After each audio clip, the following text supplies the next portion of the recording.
Turn that off. Okay.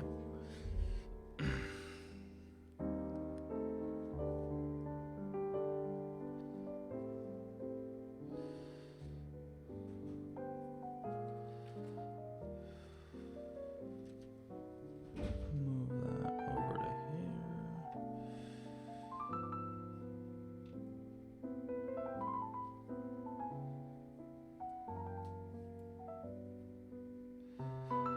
There's one.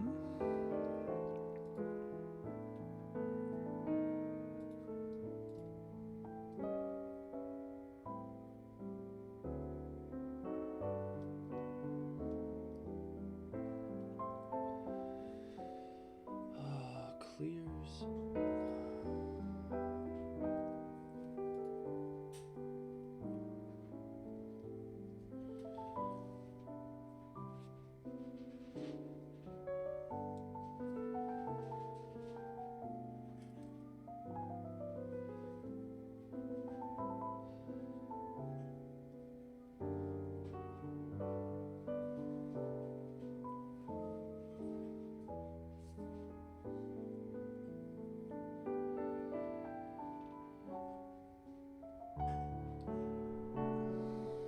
So the whole thing we're doing right now is taking apart these switches so we can actually do stuff to them, because they aren't of any use to us when they are assembled in a cleaning process, or in this case a lubing and filming process.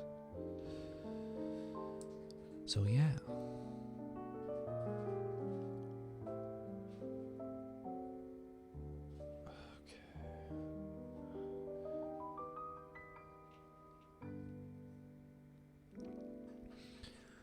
Okay, now we have 5 switches disassembled, and yeah, now we can actually begin some of the process. So I like to lube the bottom housing first, and then add the film.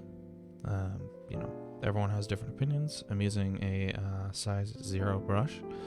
I also have a size 2 brush, which I will use for some of the less precise sections, and then I'm using the Krytox 205 grade 0. So fairly thin lubricant. And I'm wearing gloves just because I don't like to get it on my hands. But if you use this stuff, which it's very good, you should definitely just make sure to wash your hands afterwards. So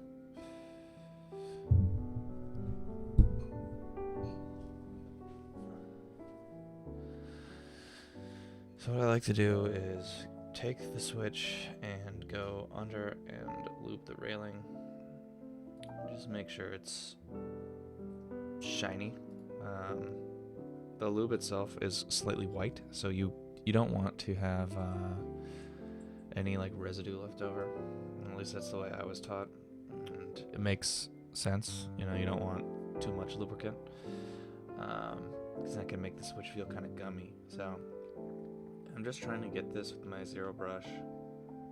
Really just trying to get the rails. And then from inside of here, there is the sort of the housing that holds the stem in place. So I'm going to get around that with this. And you can use a 2, or I mean, you could use a 1. It would probably be better than using a 2. But I use a 2 because I don't have a 1. But I'm just going to use the 0 for this first switch, and I might change it up a little bit. I just want to make sure that I get this whole area down here, and I'm making certain to not get the leaf inside. The leaf is the little bit of copper on the switch that actually causes the actuation to occur.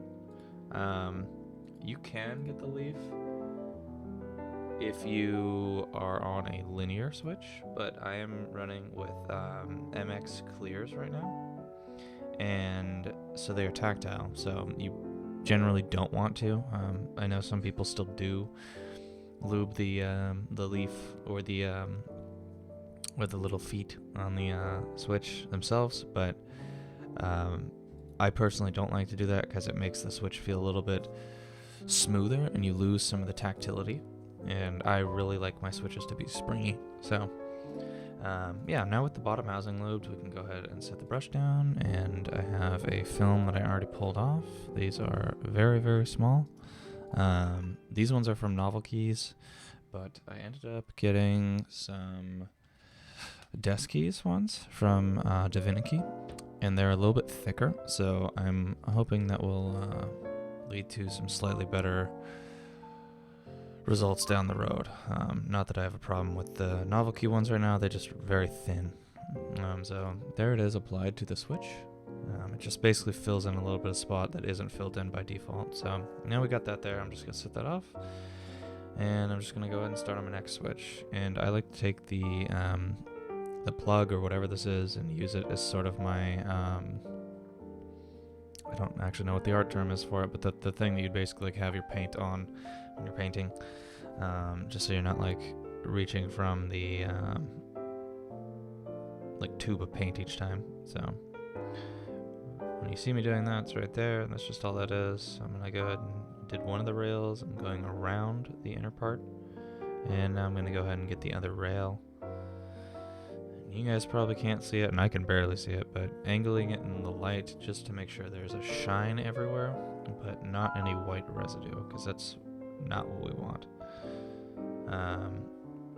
If you're on older Kale switches, there is a, and some other switches might have it too, but there'll be a hole on the bottom of your switch right here, where it will mount into the actual plate. You don't want to overdo it on the lube if you have that hole there. Fortunately, a lot of lubers and everybody has, sort of given feedback, and Kale has changed it, so now the hole is plugged. So before it was labeled as drainage, which I don't know why you would need drainage in a switch, because it's not ever supposed to be taking in anything that could need to be drained. So if anything, it just led to just another access point for potential dust, and just a spot for lube to drip out over time. And I don't really want lube on my PCB. I don't really know anyone that does. So also, let me know if the music is too loud. It should be. It's at an agreeable volume for me right now, but. Just a tiny bit. There we go.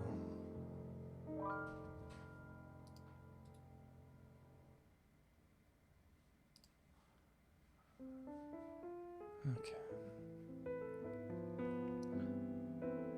So far we've lubed the bottom housing on 2 switches and filmed 2 switches. So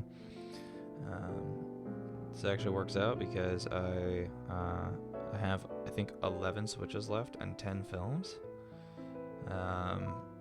which is a bit unfortunate. So one of them will be getting one of the new deskeys films, just because I have an excess amount of those. But that's if we get there. I'm only going to stream till about 1:30 my time today. It's currently 11:40, so a little bit shy of 2 hours, and then I might do another one of these a little bit later today. We'll see.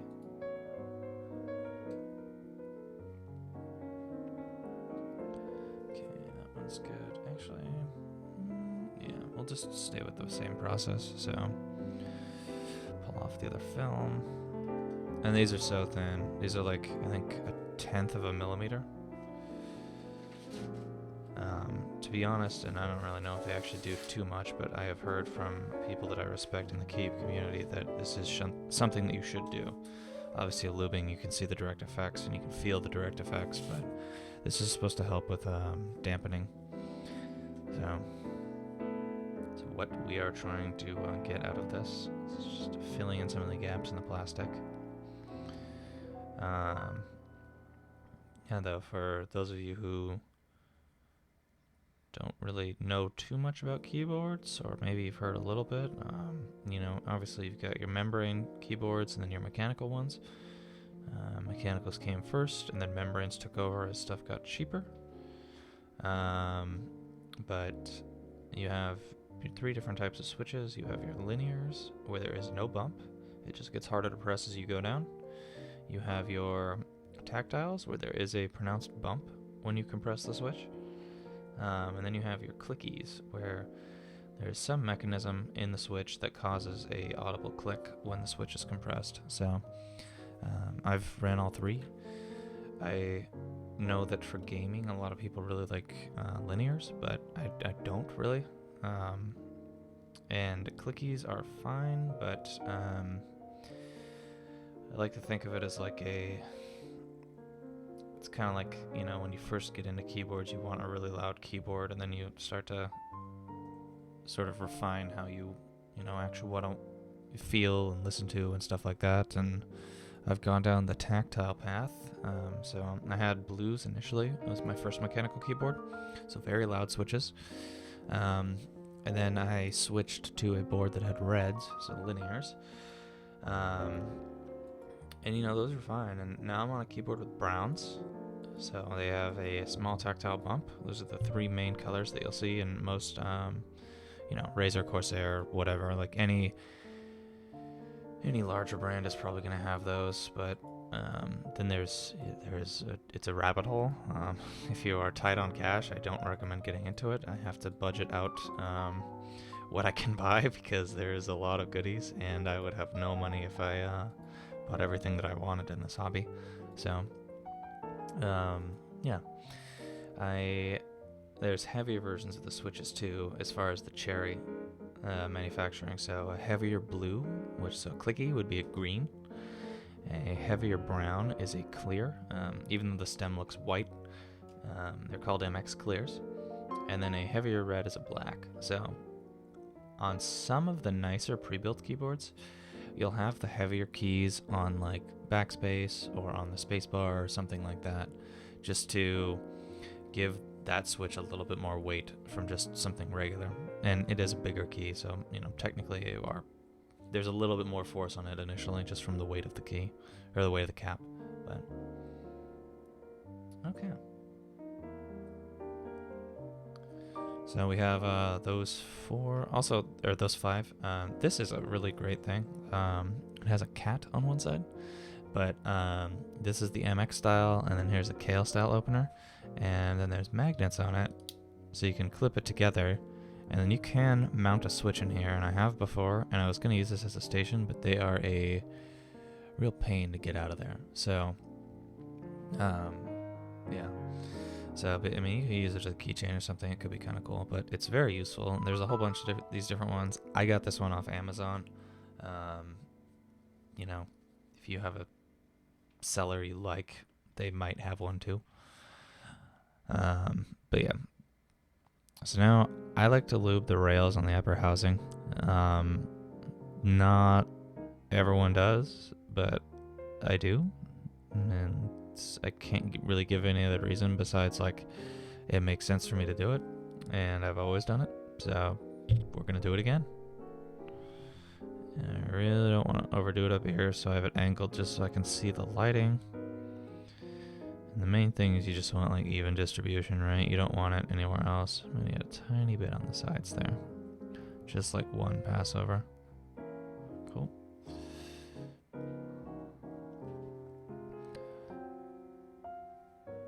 Top housing again.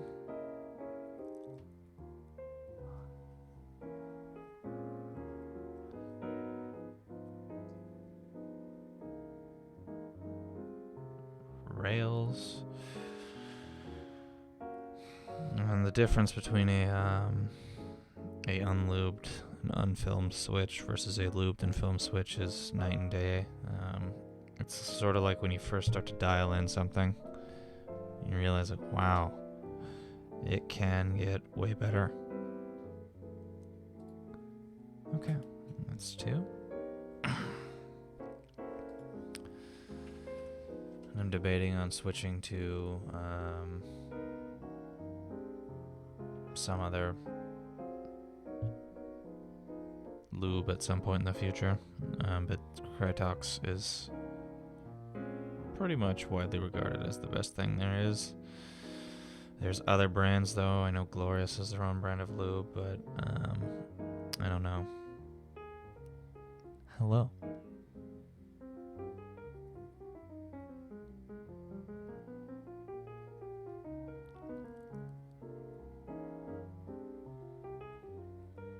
Single pass on the rails. Okay. 2 more.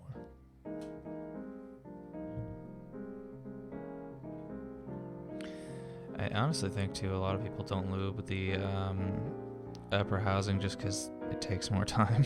And you're already lubing the switch anyways, so in theory it should be fine, but I don't know. A little bit extra never hurt anybody, and at least I'm covering all my bases here.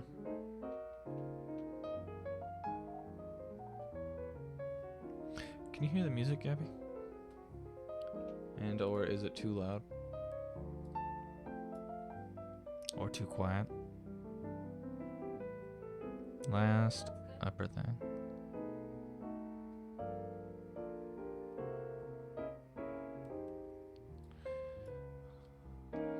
It's crazy. Even when it doesn't look like you have lube in your brush, you definitely do.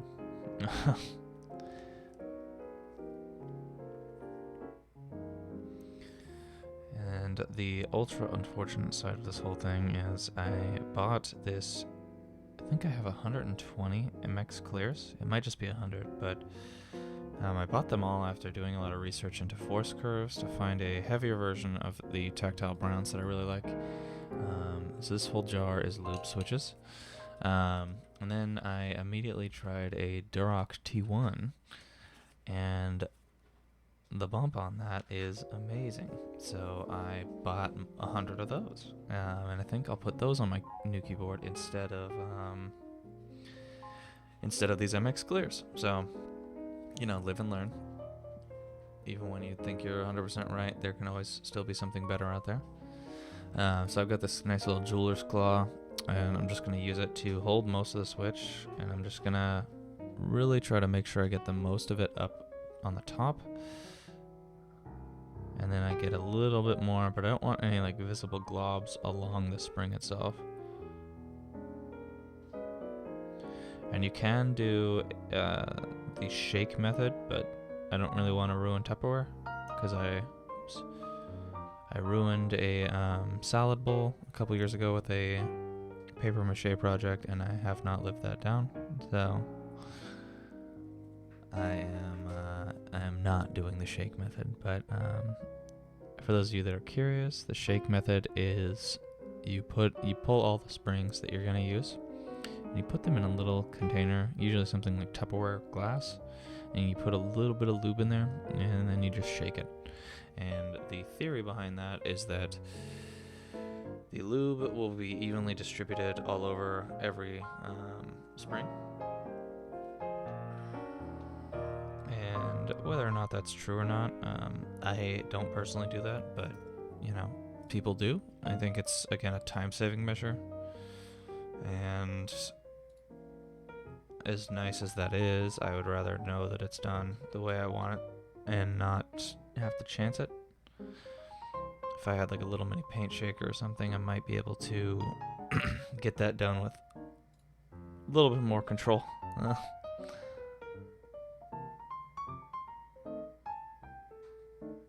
Really just trying to make sure every part of the spring is lubed. So there's that one. Let's do another one.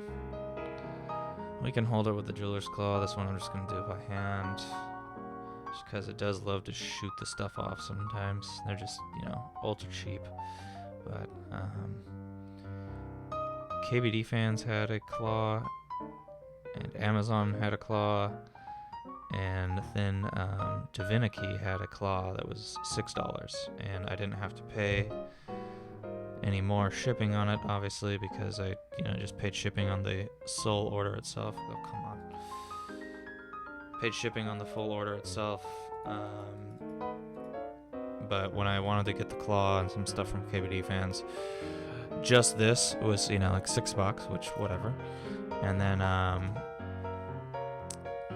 it's very loud. There we go.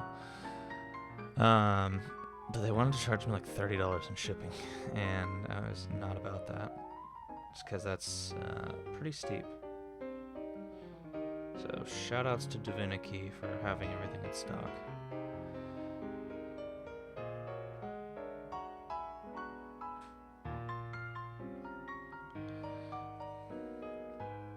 starting a online keyboard business. I feel like it'd be a fairly decent revenue stream because you're dealing with people who are buying a luxury product, and they're very picky about it. It's like car people; they very much like to tune and mess with what they have. So you're always having people with perfectly functional things that have this desire to tinker. So repeat customers, etc., etc. And a lot of the stores that I've gone through have been Shopify stores. So they're just setting up like a boilerplate and then getting their stuff together. But inventory management's probably the hardest thing. It is a very niche market, so a lot of stuff is always out of stock. So I definitely can't speak for those companies, but sometimes when stuff is out of stock for months, it's just get more. And then even with other stores, non-keyboard related, it seems a lot of people get their own brand stuff. Like I'm using Novelkeys films right now that I bought from, you guessed it, Novelkeys. Deskeys, it comes in a little bit more premium packaging, and the films themselves are a little bit thicker. So if I were to go out on a limb, I would assume they're probably a little bit better, provided they fit, which they should. But yeah, I am very excited to build with those Durocks because they just feel a little bit more snappy, and the switch almost looks and feels a little bit more precise than the MX Clears, just the Cherry MX line. And when you get into it, everyone's always like, oh yeah, we'll get you off MXs really soon, but I don't really think it's really what you like. Like at the end of the day, certain stuff is better or worse, but at the end of the day, it's all preference. So I would just say try a wide variety of different switches and different boards and different profiles and stuff like that. And if you see something that you want to try it. And you can always get like a switch testing kit that has like 100 different switches.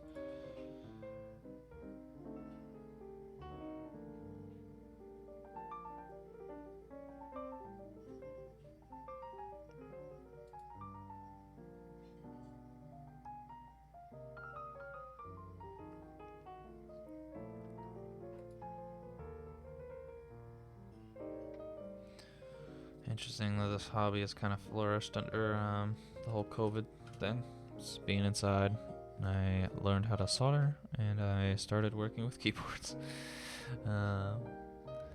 And my buddy actually got me into it when he was talking to me about mech keyboards, and I had just like a pre-built, I think it was like a Corsair or a Thermaltake at the time, and I was like, oh yeah, I got a mech. He's like, oh no, dude, you don't understand. And now I'm fairly deep into the hobby.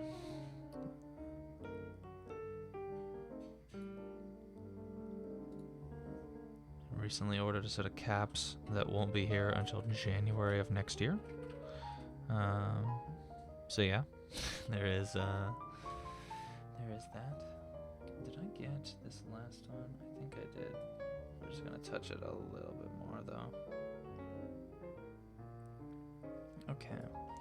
So we have most of it done now. We've got the upper housing, the lower housing, and the switch, and the spring, I should say. And we're gonna get the stem. This is where this tool is amazing. Before, I would have to hold this with my hand, and it would slide out as I turned around slowly. So, start on the rails. I like to just hit the rail first with the first initial glob, and then flip around and hit the other side. And then from there, just get the other parts.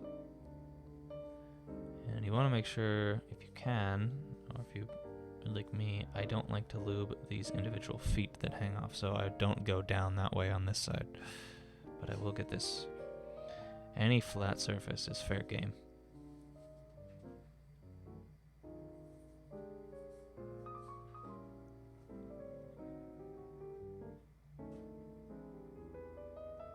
I'm going to get the bottom of that, the bottom of that. And then now for the center stem on the stem, I'm just going to lightly hit it both sides, flip it around and do the same thing. And then now for this part down below, I'm just going to go around a couple times, maybe add a little bit more lube. This is where the spring will, you know, rest, so having a little extra lube there isn't necessarily the worst thing you could do. And it's probably better to have a little bit more than to have not enough. So we have one down. We're losing our film. One thing I am excited for with the heavier and thicker films is hopefully they don't just like to fly around. Come on. There we go. Okay, so we have this here.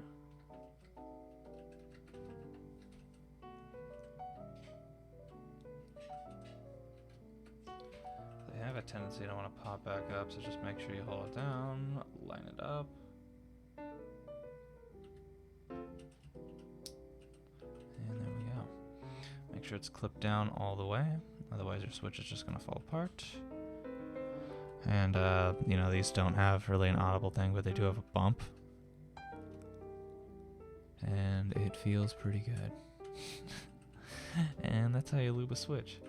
So that goes in the lube jar, and let's round out these last couple.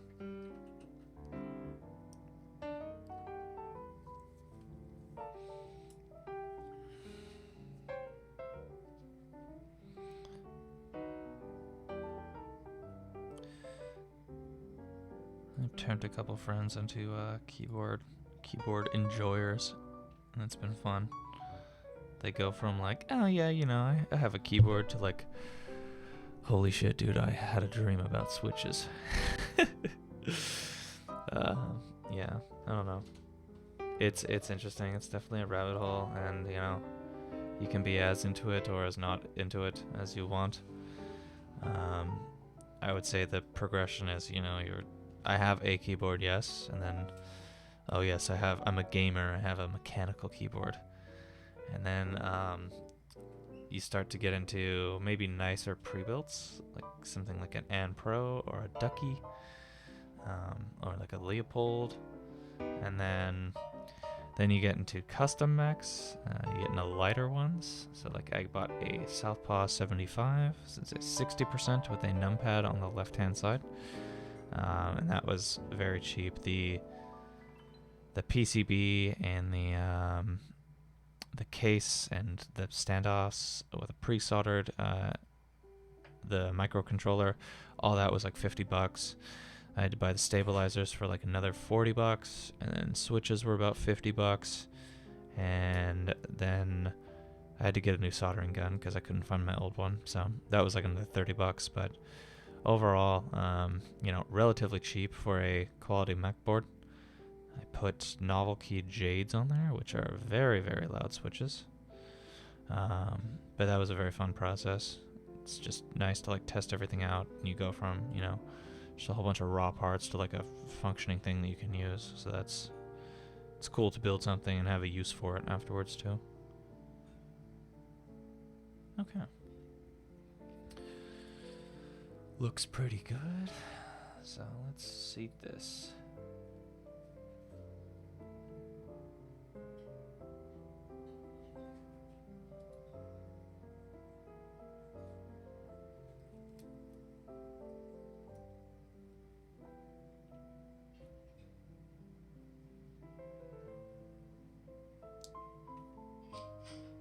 Sometimes what'll happen is the film will like catch on the thing, and it will like pull it under on one side when you put it on the top housing.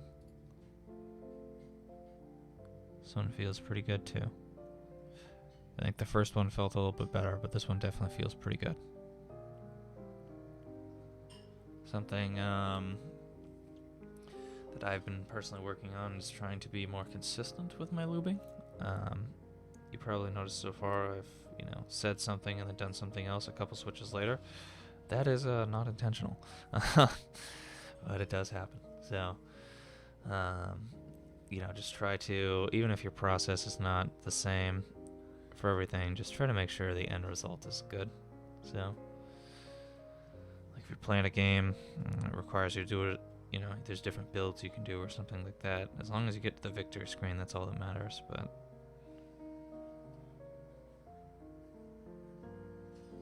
just really try to make sure the rails and everything are good here. Just got that side. I'm gonna get the top now. I did do a little dab on the other side, so I know there's lube over there. But you go from having just like plastic here to, oh look, it's shiny. There's a little bit of a sheen on there.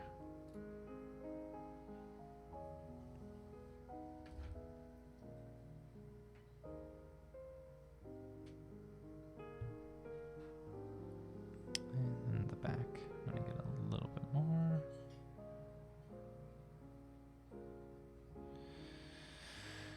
And then get this top part.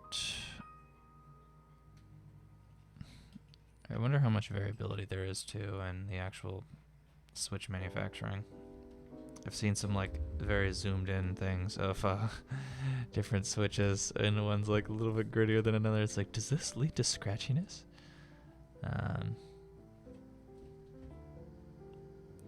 So where I've found the most customization in switches is, you know, with linears, they're pretty much just smooth. If they're not smooth, people will hate them. There's a characteristic in keyboards called scratchiness, and it's when you push down, you'll actually like start, you know, feel a little bit of friction. People obviously don't like that. But you have scratchiness in most switches. Just, you know, you want to try to get rid of it if possible, and some stuff is just inherently scratchier, just with the layout of the manufacturing process, but ideally you want stuff to be smooth. And, you know, you got differences in bumps. There's like the Dox Jades that I mentioned earlier from Novelkeys have a click bar as opposed to the click jacket found on most other switches. You have different heights in pre-travel. So this is a MX Clear. It's just a cherry switch, like Mr. Generic. There is about 2 millimeters of pre-travel. So before it actually registers my hit, there's about 2 millimeters of movement, and then there's about 2 millimeters after that. So the full distance is about 4 millimeters. In some switches, like pros and speed switches that you see, the full distance is 3.6 millimeters. So if you are really into typing and you're typing fast and you switch, it can potentially not feel the best because you are essentially bottoming out a little bit quicker than you need to. Like if you've ever like jumped into like a pool or like a river or something, a body of water, and you think it's gonna be like, you know, 6 feet deep, so you prepare for like, you know, I can fall this far and then hit the bottom, and then it's actually like 2 feet deep, and you like haven't like loosened up yet because you're not ready for it, and you hit. That can really hurt. Speaking from personal experience. But yeah, people complain about like finger pains and stuff when initially switching, but you know, obviously the process of switching to a shorter switch is it's technically a little bit faster, but I would just worry about misfires. And then in the tactile thing, we've got where the bumps are on here, and then the leaves are different too on switches, and you'll have, you know, sometimes there's a really good website called Input Club, and they have a pretty good breakdown on most switches, most popular switches, and their force curves and whatnot. So if you want to see, you know, how's the curvature of this one switch compared to another switch, you know, they have them on there. They have them separated into, you know, the linear, the clicky, and the tactile categories, and then from there you have heavyweight, lightweight, and medium weight switches, so just how much force it requires to actually press each switch. And they have a nice little force graph and their personal experience with each switch. I don't know if it's managed by one person or several people. Being named Input Club, I'm assuming it's several contributors, but I found their website very useful. But, you know, as always, take anything you see on the internet with a little bit of a grain of salt because it is someone's opinion.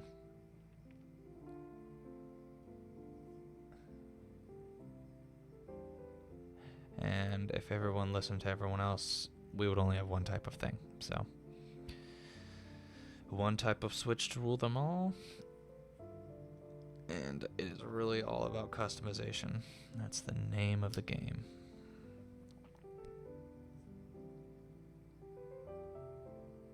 This one feels really good too. They get like, when you press it, it's like they'll snap back and it'll be a little bit more echoey. And with this, we don't really have that. If I do it and then I flick off, it comes up as it should, but there's not like, it's not as hollow of a sound. But it'll sound really good on a board.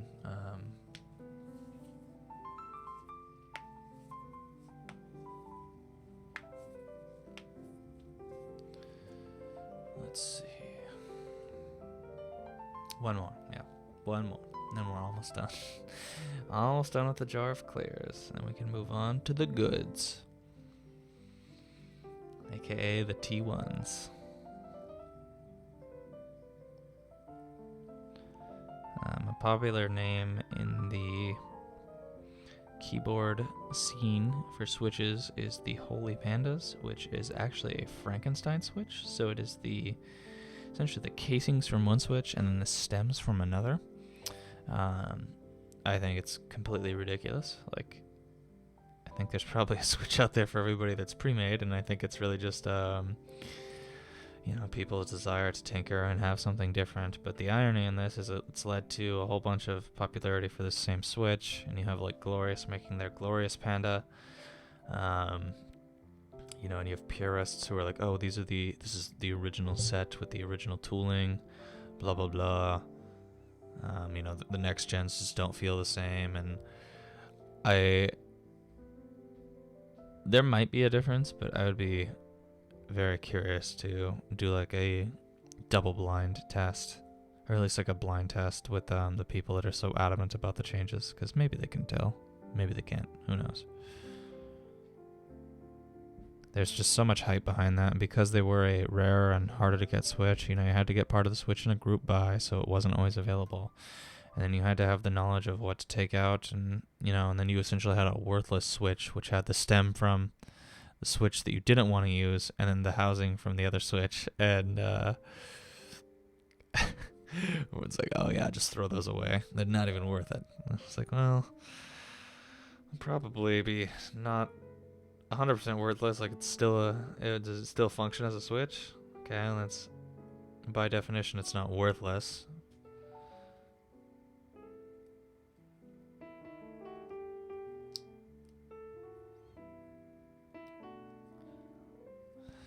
Okay, let's see.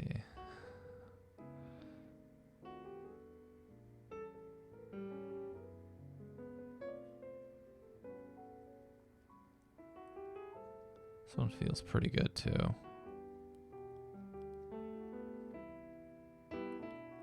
Trying to get it from like different things just to feel what it would be like. I really like these clears and the Durocks. There's a little bit of move before you encounter the bump. Some switches, the bump is like right on top, and I don't know. I kind of like that, but I also kind of don't. So.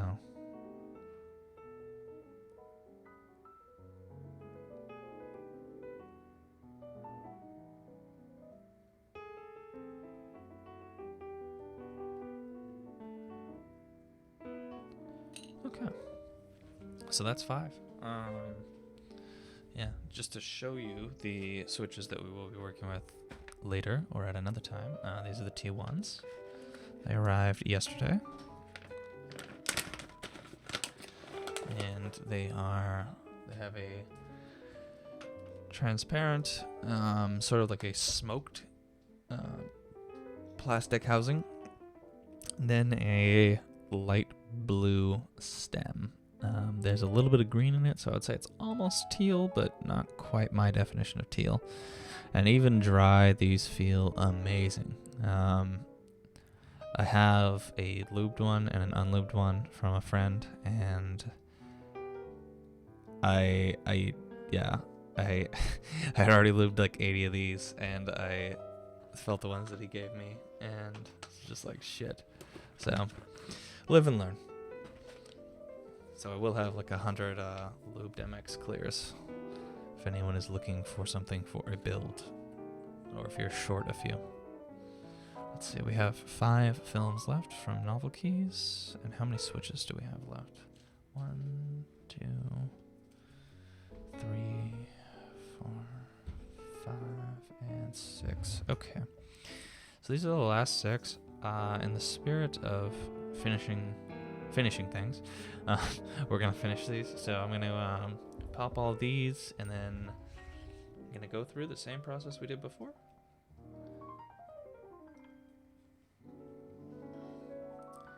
And if you're new to this hobby, you might be like, wow, this seems really time intensive.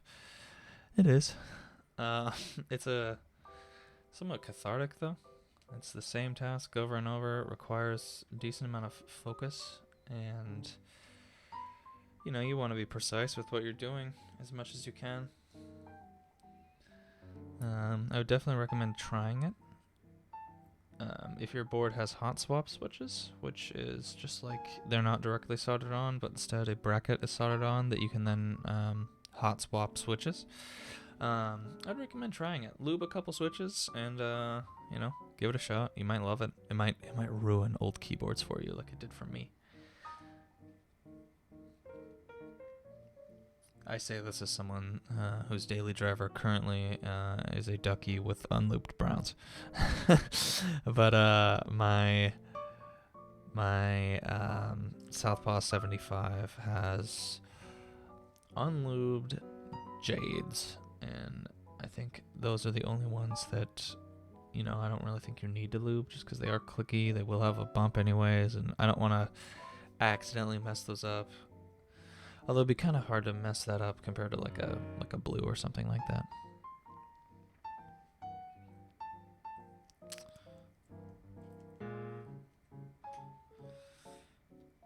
And I still buy my switches from US shops. Not a flex or anything, just something I do. I've heard that you can buy them on Taobao, which is a Chinese marketplace, and I heard that they're significantly cheaper, which entices me, but I can't read the site, and I don't trust Google Translate to handle everything accordingly. So I'll just continue paying a little bit of a premium and not have to worry about the language barrier.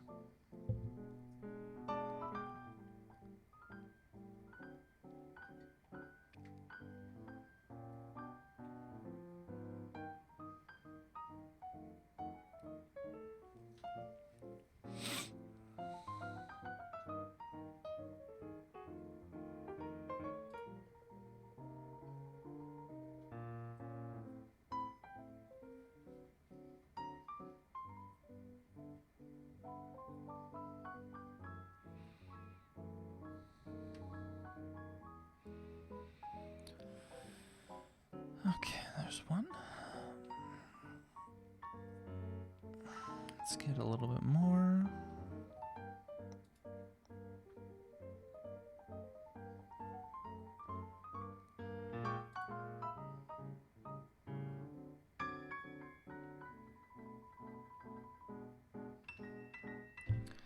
There's a lot of quality builders out there too. You know, there's obviously big name people that charge for builds, and then they'll make a video out of it or they'll stream it. They're fine to go through. You know, everyone I've seen, it's usually another bigger person has had a good experience. But there's also a lot of smaller people. I see the posts all the time on the various subreddits, like, hey, I'm offering a free building service. I doubt someone would offer a free lubing service just because it does take a decent amount of time, but who knows, you might be able to find somebody. Otherwise you would just send off, you know, hey, here's my switches, here's my PCB, here's my case, and yeah, go for it. Caps though, oh my god, you can really, there's so many different things there, guys. You have, I mean, most caps are MX style, so they have, you know, the stem has like a cross or a plus. Most stuff has a MX style stem, so it will fit that. Logitech, I know, has a roamer style switch, which is some own proprietary thing. So most caps don't fit that. Well, no caps fit that, besides their own custom ones. But for MX style, it's like you deal with, like, you know, you would think like the basics would be the color of the cap and then the legends, right? Like they do. A really popular thing is to have Japanese, either hiragana or katakana, as a sub-legend. There's also a few sets that have Korean as the sub-legend. And then there is a few sets that have the, was it Cyrillic? The like Russian alphabet. There's a few sets that have that too. So usually not as like a primary, just because it's a lot of people doing this are either in the US or Canada. So obviously they're tailing to the most market share, but there are some sets that are in full Japanese. I have a set that's coming that's just katakanas, so that'll be fun because I don't know all the characters. I know some of them. But the off legends is kind of cool. And then you have, you know, Novelkeys, which I'm a huge sucker for. They had I got a set, the Islander set. It is like a light blue and like a light green and then like a brown and then white. And it is basically themed after Animal Crossing New Horizons. So the Novelkeys from that set have just a whole bunch of Animal Crossing style stuff, like the net, a camp, like fishing pole, stuff like that. And there's even like the fossils and stuff like that. Like there's a reason they call it the Islander and not the Animal Crossing set, because Nintendo would have not been happy. But yeah, generally when it comes to keycap sets, things I look at first is the profile. So the actual shape of the keys. There's like OEM and Cherry are some of the most common ones. And then you have like SA is taller, more like cupped top caps. So some people really love those and some people really hate those. I don't have enough experience with them to give an opinion, but OEMs pretty much everywhere. It's a pretty nice profile. There's also like Cat and then Cam, which is Cat is a shorter SA profile. It's a little bit more low profile. And then Cam is a uniform version of Cat, so all the things are the same size. Because on those keyboards you have like the top row is very tall and cups up towards you, and then it like tapers down, and then the spacebar comes up again too, so you're kind of like there. But yeah, so there's the bottoms for all those. I don't know why I lubed 5 when I don't know why I lubed 6 when we only have 5 things. We'll have to crack into the desk keys.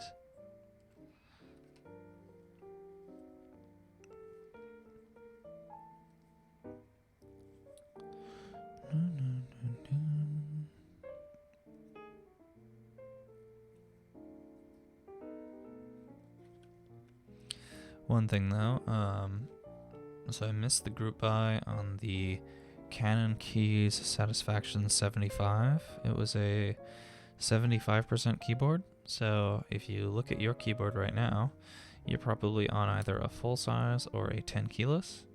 Full size has a number pad, 10 keyless does not.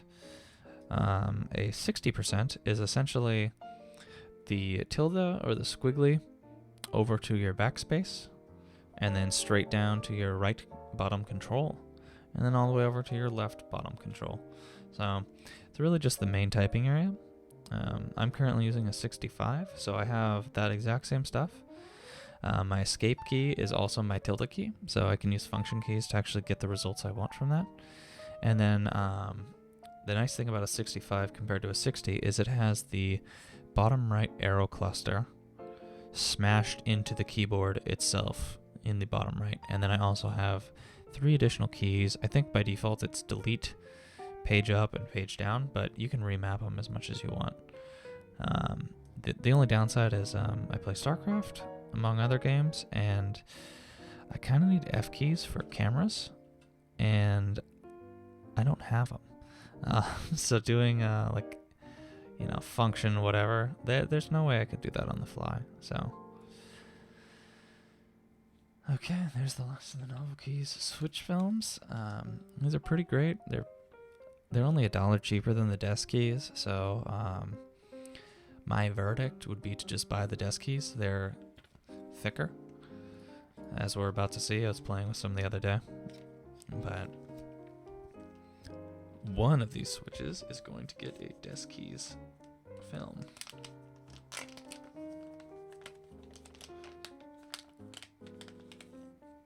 Look at that. Nice matte packaging.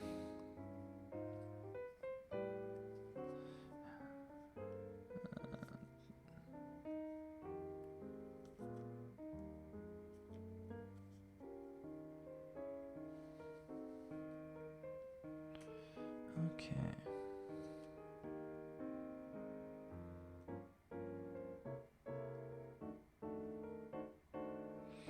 Nice too, they're dark. That's actually really nice.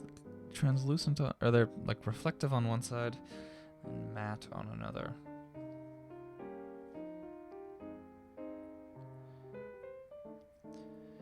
Yeah, so what I just said 5 seconds ago about how I would just buy the deskeys ones, after messing with a film hands-on, I can already feel it's thicker. I think these are 0.15 or 0.3 as opposed to 0.1 from the Novelkeys. I don't know if you get the same amount or not. I think... How many? Let's see if this is labeled. It's not labeled, but we have 20 on a sheet, and we have 2, 3, 4, 5, 6 sheets. So 120. And you have 120 Novelkeys, so it's $1 more for the deskeys ones. I would probably opt for those personally. Okay. So we have our stuff filmed and the bottom part's lubed. Let's go ahead and take care of the tops. I'm going to be a little bit lazier this time and use my 2 just to get a little bit more of the area.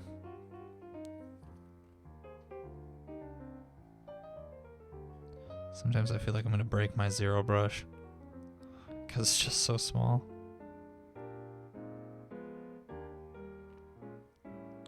The irony is I went to a craft store and they wanted like way more for a brush, and I was like, I just need a 0, and they're like, for acrylic, and I was like, lube, and they like looked at me like, what? And I was like, I just need something that's gonna be able to hold up to, just some sort of chemicals. Like it's not just gonna be like water-based paint, and it was like $8. It's like, fuck that. So I got one from Divinity for, I think it was like $2.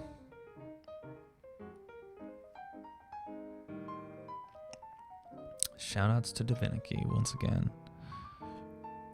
Other shops I'd recommend looking at. I've mentioned Novelkeys several times. The Key Company is sort of in the news right now in the keyboard scene, but for not great reasons, so do your research there. And then mechanicalkeyboards.com, they have very good prices on a lot of stuff, and some of their stuff is a little overpriced. For example, when I was looking at switches, it was like, oh yeah, 10 of these switches is $10. And I was like, okay. And I bought switches from them before, and it's been, significantly cheaper.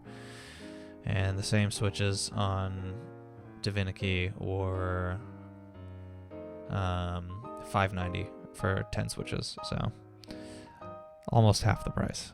And it's the exact same switches. So I think it's just might just be a case of supply and demand, like what they have.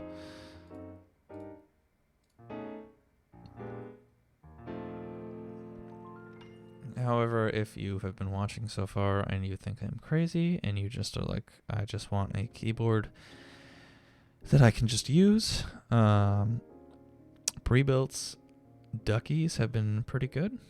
If you want something a little bit less flashy, or maybe, I think they're actually a little bit cheaper, but if you want something that I have also tried recently that I think is very solid, it's an Amazon brand called Durgod, Durgod. I have several friends with their TKLs, and so far it's been a pretty good experience.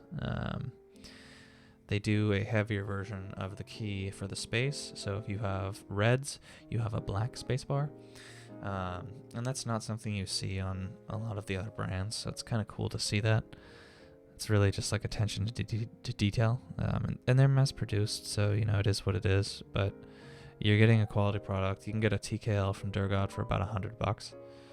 A TKL from Ducky is probably going to be around like 120. You might be able to find one for $100 on sale. But yeah, it is all preference. I would say if you're new to the hobby, a TKL is probably a good size for you, just because you can do pretty much anything you need with it.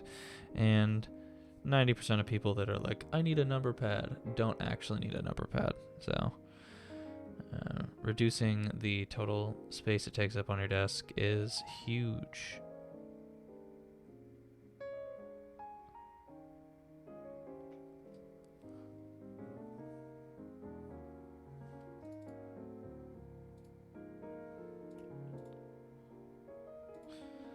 Also, there are group buys in the scene, which I think I mentioned earlier, where you can, pay money now and get a product in a year.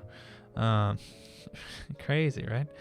But there's group buys for desk mats. So I'm currently using, I don't know if you guys can see it because it's under this like paper towel, but I'm using a boba desk mat. So it's light purple on the bottom, dark purple on the top, and it has like a straw and some boba pearls, and then it says, I think, bubble tea in kanji above. So there is a lot of cool stuff you could do, and you can get a lot of these group buy desk mats are about $25, and mine takes up my entire desk. So, something to think about if you want something huge size-wise too. Ever since buying mouse pads, I've only gone bigger, just because I always want more real estate space for my mouse and keyboard.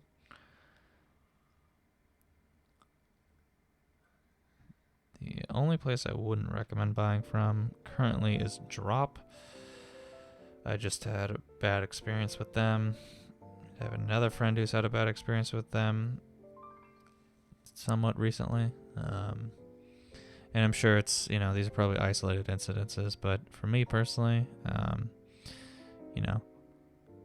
if it's a bad experience, why would I go back, So don't let my experience harken yours, but just know that they're a larger company, and it kind of seems like the bigger a company gets, the less they care about the customers. But again, it could all be isolated. I have had several good purchases on that site as well.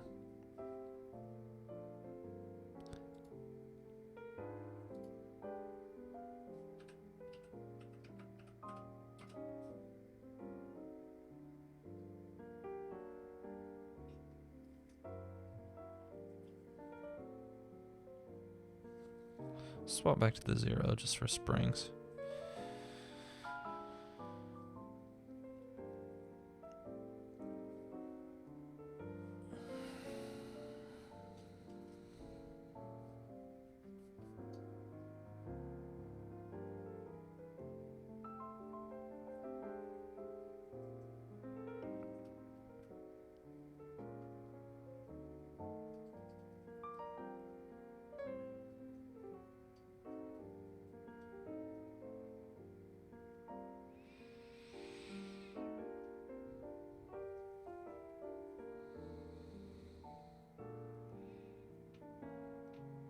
But yeah, what I was saying about the Satisfaction 75, so that's from Canon Keys. It is a 75 keyboard, so think a 60%, so just your main typing cluster with arrows on the bottom right, and then also did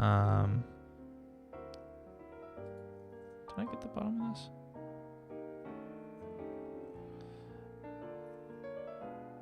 And then also, so it has a rotary encoder on the top right, as well as F keys. So 75 basically combines all the elements of a TKL, but in a slightly narrower profile, which I am very much about. I don't care how far keyboard goes back into my desk. It's obviously just another row because it has F keys, but if it takes up less space horizontally, that's huge for me. So.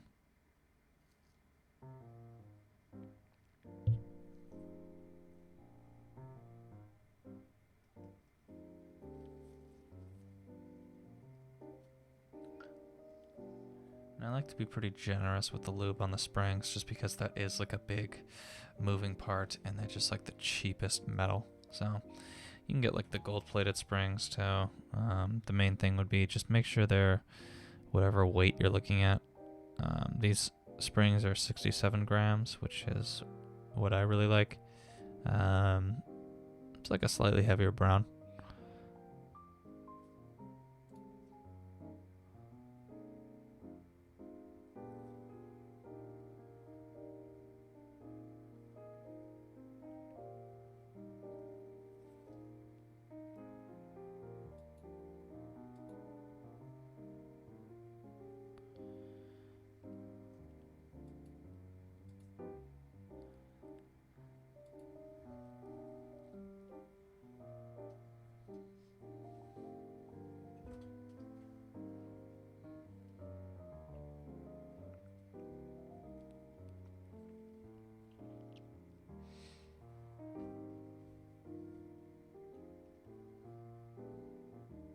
Wait, what? Oh, I didn't pick up the spring.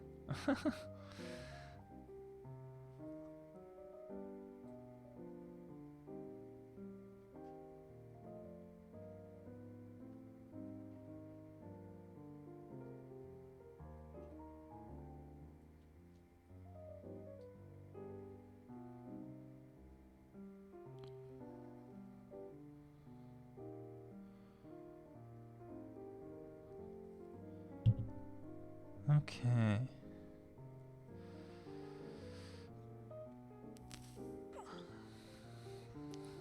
If you ever get into lubing stuff and someone asks you, why can't you lube my switches for free? You'd be like, you don't have any idea how much time and patience this takes. Just definitely do it for you. Or if you're trying to bait a friend into the hobby.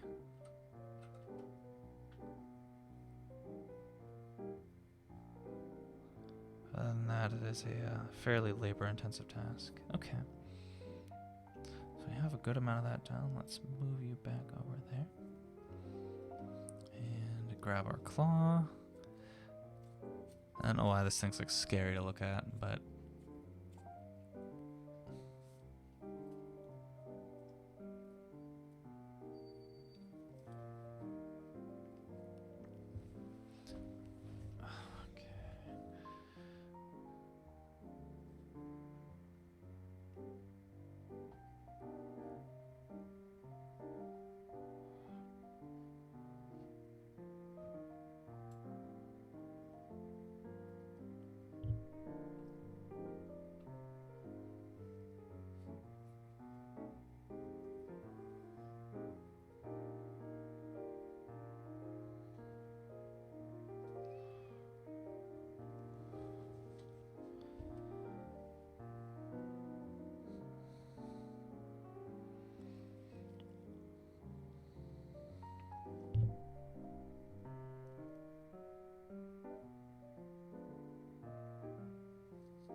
looks pretty good to me.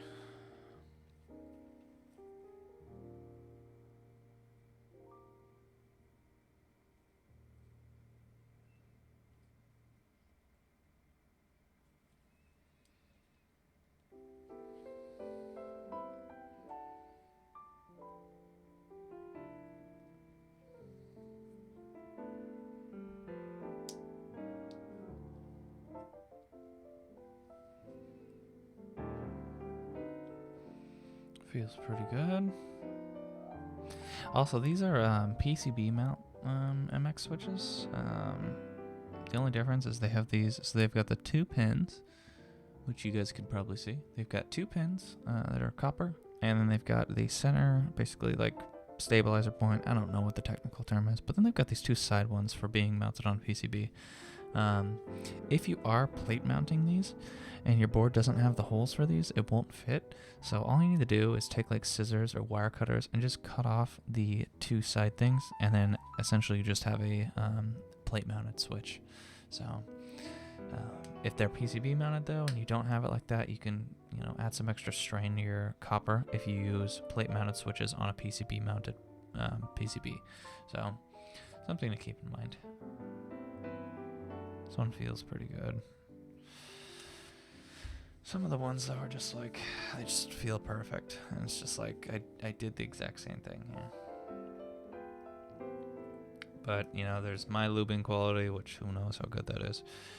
But there's also variances in the plastics and the spring, and you know, it's impossible to do everything extremely uniform. Automation for that win.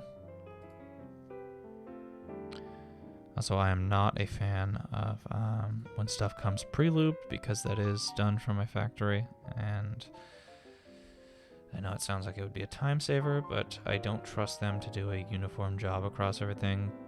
It's like if you've been in a Subway and you ask for, you know, a sub, it really depends on the person making your sandwich whether you're going to get the amount that you think you're going to get.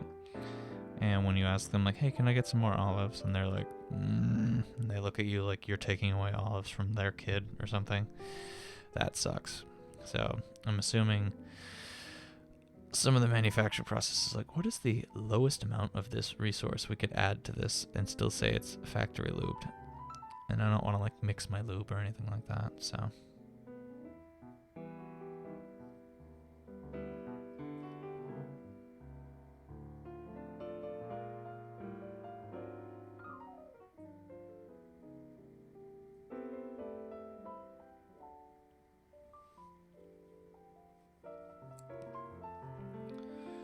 Looking pretty good to me.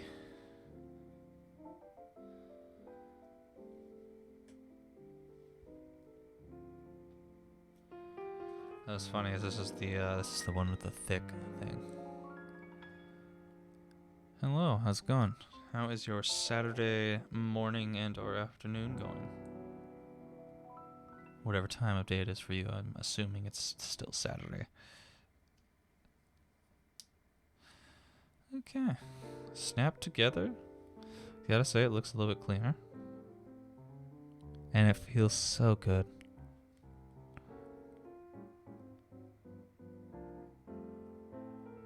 God, the prominent bump is like... Yes, it's currently 3:43 on a Saturday. Nice. East Coast.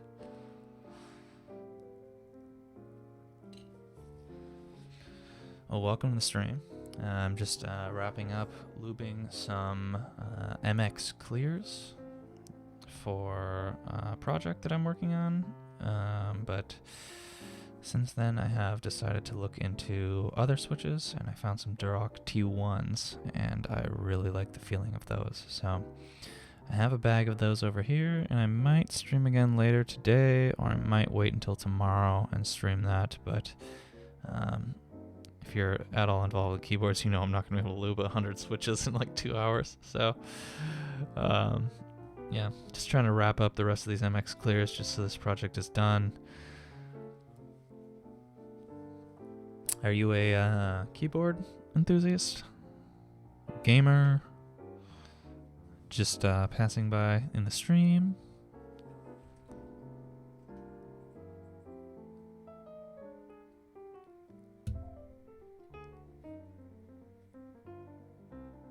Cheap Mac game? No, dude. No sweat, man. I'm using a pre-built ducky right now, and before that I had a Corsair and a thermal take, and that thermal take, you know, the switches are rated for, 10 million actuations, so that thermal take broke after like 6 months. So, I know all about that. The important thing with keyboards is that you like it.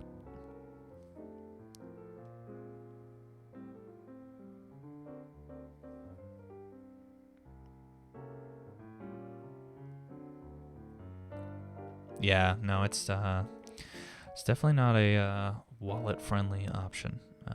You can get some nice like a cheaper kit and like just practice. I think that's really cool too, and that's like something that you made. Earlier today I mentioned one of the first ones I built was the kit was like $50. Spend another 50 on switches, and then spend like 30 on stabilizers. So yeah, ended up paying like 130. That's about the cost of like some razors and Corsairs and stuff. So pretty good. But yeah, some of the higher end stuff is very unyielding wallet wise. Yeah, it's not a cheap hobby for sure. It's kind of cool though to be able to make something and be able to use it. So that's one reason why I think I'm into it, is the utility aspect. So just did this one. This one also feels pretty good. Okay, 3 more to go, and then we are done with the MX clears. Oh, nice. That's basically what I'm in school for. That's cool.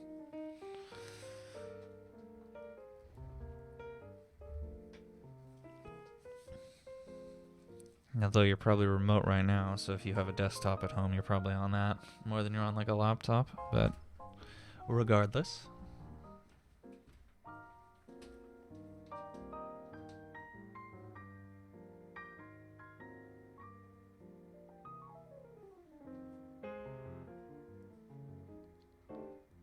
Okay, don't on a desktop. I feel it. A lot of people are always on laptops. I teach part-time, and even though everyone's been inside for about a year, I would say 9 out of 10 of my students are on laptops. I think it's just the portability aspect is huge. And if you're only going to get one system, might need to take it somewhere. So I totally get it.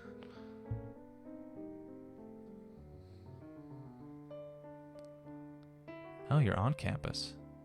Interesting. I guess stuff is starting to reopen, so that makes a little bit more sense.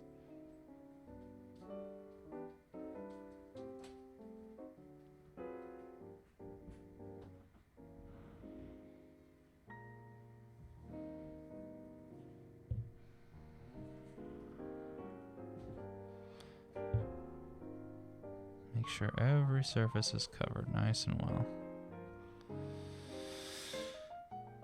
Okay, we're just checking for this. No, my school's planning pretty much in person by the fall. Yeah, hopefully we can get this vaccine thing rolled out sooner rather than later. I know most people are pretty sick of not being able to do stuff, myself included, but I'm also not trying to die to the flu.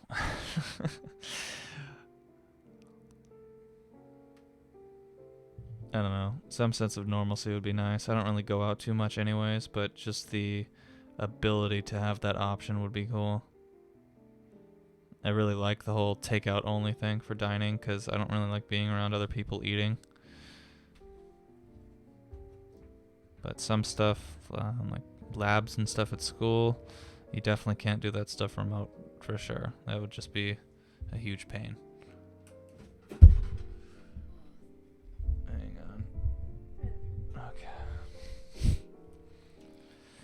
We tipped over our switch. Okay. So let's insert this. I wish it stayed seated when you pull it up, but sometimes it likes to grip the claw and then you lose it. So we have this seated.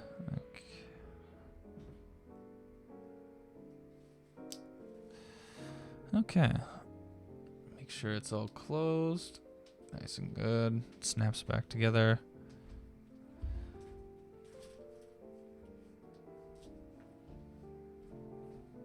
Feels pretty good.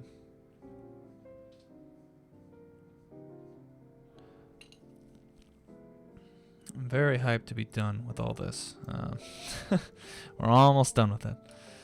Almost done with all the clears. It's only taken forever.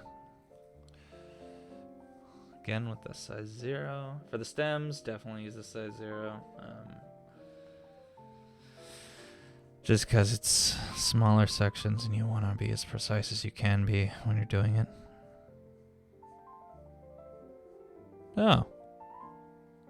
I usually check to see if people are already following the stream, but I have gloves on to keep the solvents off my hands. So, thanks, I guess. Thanks for having followed previously and for tuning in today. I appreciate it. Just chill Saturday morning key lubing and filming stream. 2 years ago. Yeah, I don't know. I didn't really do streaming. I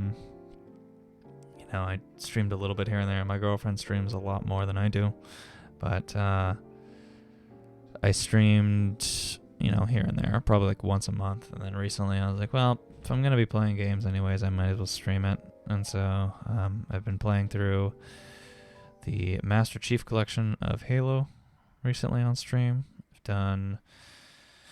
What did we do? I did Halo 4 on Legendary solo, and then I did Halo Combat Evolved. I did that recently off stream just because I didn't have a good time to do it on stream.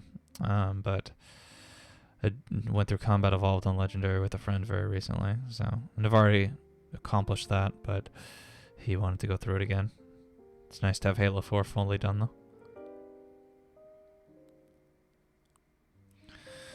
Okay, good. That side looks good. That side looks good. And that side looks good. Yeah, this is probably my first crafting stream. I don't think I've done anything like this previously, so might do it more. We'll see when the new... I'll probably stream myself doing this with the new switches when we go through lubing and filming all those, and then I'll probably stream the assembly of the next board that I get in. Other than that, I don't really do too much that I think people would watch, crafting wise. This one feels very good. There's a very, very pronounced bump. Not scratchy at all.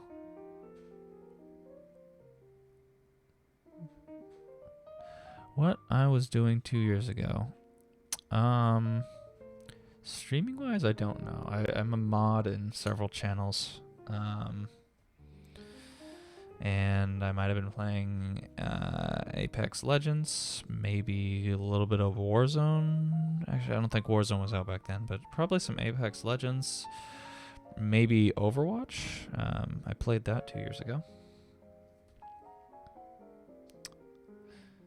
I play a lot of, 2 years ago, Dark Souls 3, Hollow Knight, God, what else?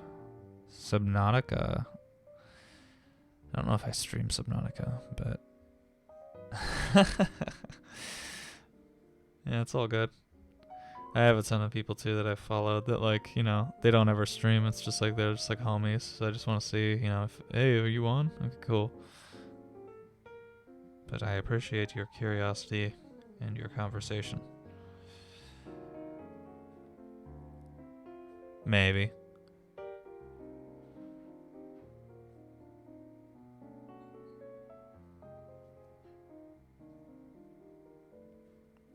I also occasionally stream scripting and algorithm solving, so maybe if you're into the technical side of things, it would have been from that.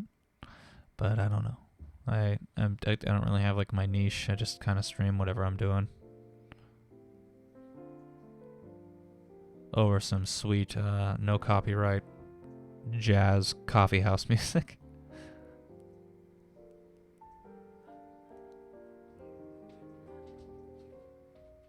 Not a CS major. Okay. All good. Yeah, I don't know.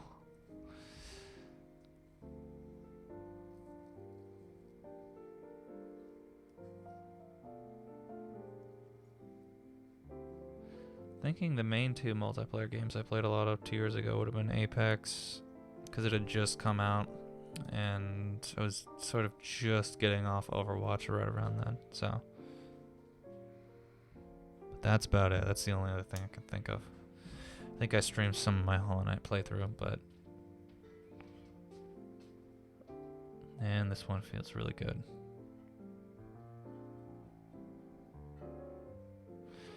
And there we go. Okay. So I botched one of the, I botched one of the switches when I was doing an assembly on this, on my switch tester. Which, let me pull that out.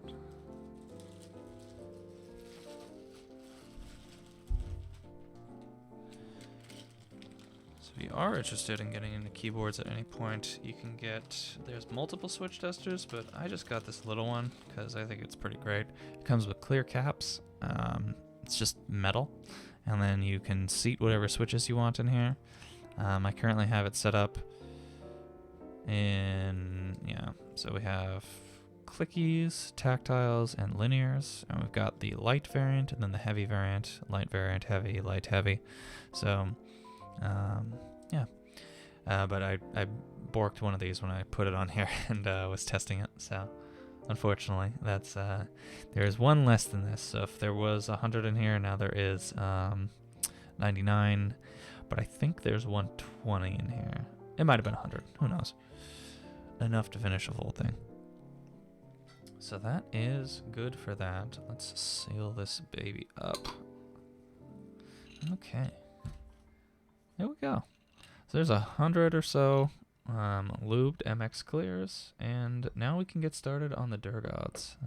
I'm going to stream for about 30 more minutes, at which case I have to take my girlfriend to work, so I will obviously end stream. But I think we have enough to do another round. We'll do a round of 5. And then we'll see what we're looking at time-wise there. So 2, 3, 4, and 5. Put these back in here. If you don't mind me asking, if you're not in school for CS, what are you going to school for then?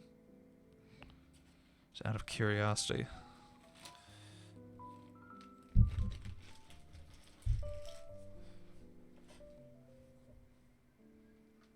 Mechanical engineering, nice. I do not understand all the bits of that, but it seems like a useful field to be in, as engineering in general is a very good field, but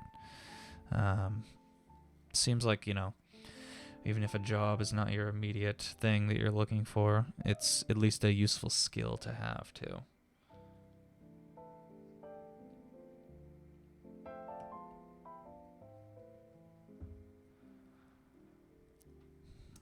Oh, these feel so much better, guys. The spring is also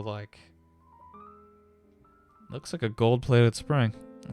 It feels smoother. I know I have gloves on, but this feels like a better, almost like a polycarb. It doesn't feel as rough as the MXs did. And let me get a shot of the stem really quick. So there it is. Very nice looking.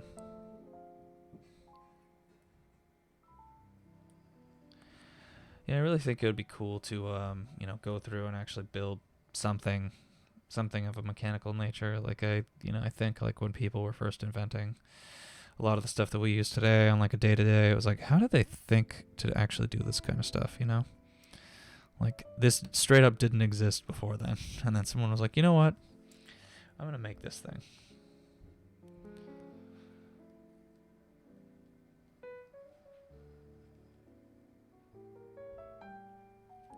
There's 2.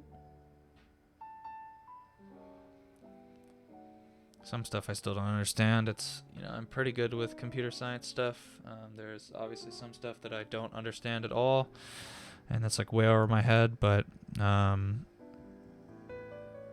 stuff like some of the inner workings of like cars and stuff. It's like I can change my own oil, I can change my belts, rotate my stuff, but design team for a car company. Yeah, you probably, I'm guessing not only structural stuff that you would have to look into, like integrity-wise there, but you'd also have to look into stuff like aerodynamics. Testing how the car is going to perform in like a isolated environment, like a wind tunnel. Kev, you want to close the window for me too? Thank you. Hopefully it's not coming through on stream, but the neighbor has decided to leaf blow on the middle of the street for no reason, which is awesome. So hopefully that's not coming through. Yeah, car stuff would be cool. I'm more of a practical driver than a flashy driver. I have a lot of friends who have sports cars and exotic cars and whatnot. I am perfectly content with my little Toyota. But I definitely can appreciate nicer cars and the engineering that goes into them. And who doesn't love Lambo doors, am I right?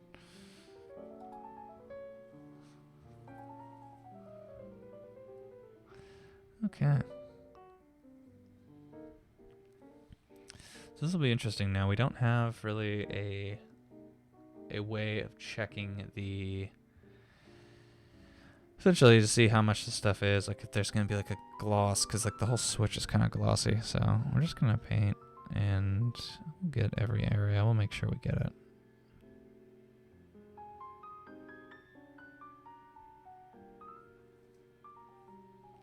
That's cool though, man. I wish you the best of luck in your pursuits, both in finishing your education and then work afterwards. It's always a cool process to go from knowing nothing about something to being pretty like competent in your abilities. So in engineering, you go from not knowing how to make anything to making something, which is really cool.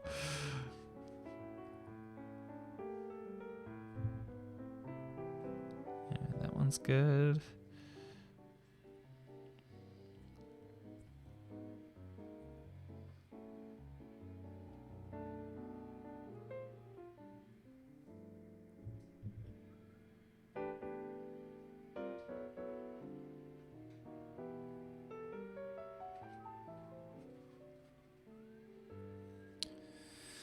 I personally, besides always working on software stuff, is trying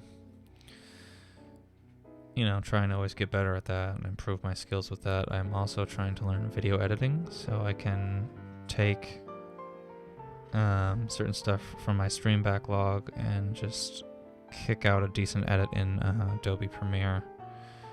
Because back in the day I used to just edit on like iMovie and Final Cut, but now my PC is my main system, so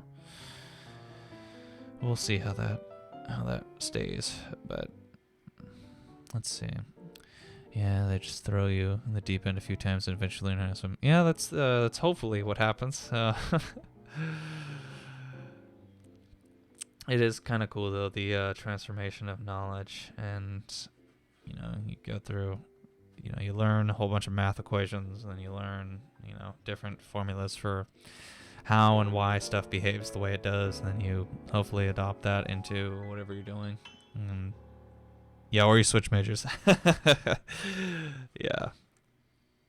I got into computer stuff after college because I was always like a tinkerer with like hardware and stuff, but never really like a software guy.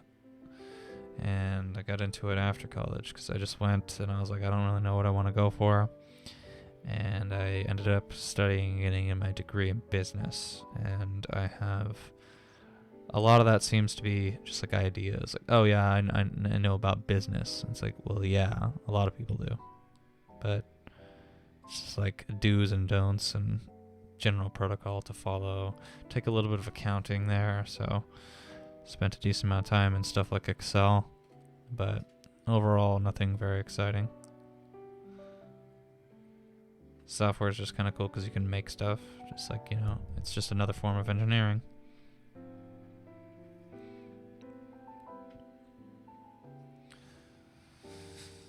I feel like in the creative space, like being like I have somewhat creative freedom in like the software field when I'm working on my own stuff, but I don't know how I could be like an artist or like a writer or something. I would worry about like having like like a block, you know, and not being able to like produce anything good.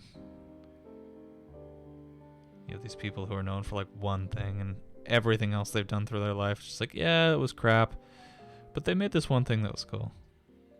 It's like, what if I never make that one thing? What if everything I make is just crap?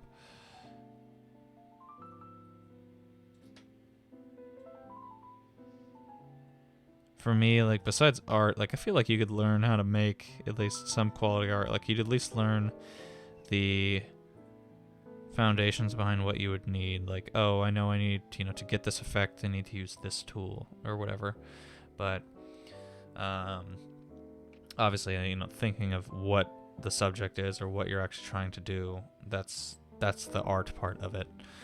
You don't really need to be skilled to do that. You really just need the creativity. But I think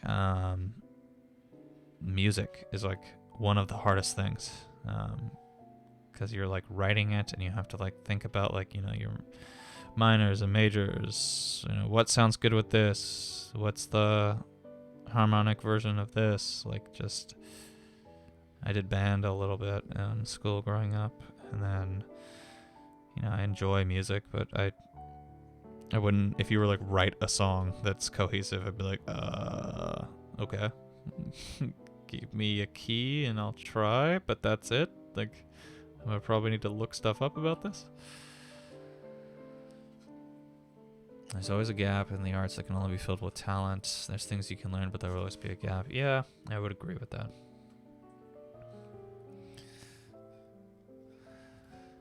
I really do think like raw creativity, though, I think that's like, you know, if you're learning a skill, that's one thing, but having that raw creativity is something that I really think you have to develop on your own.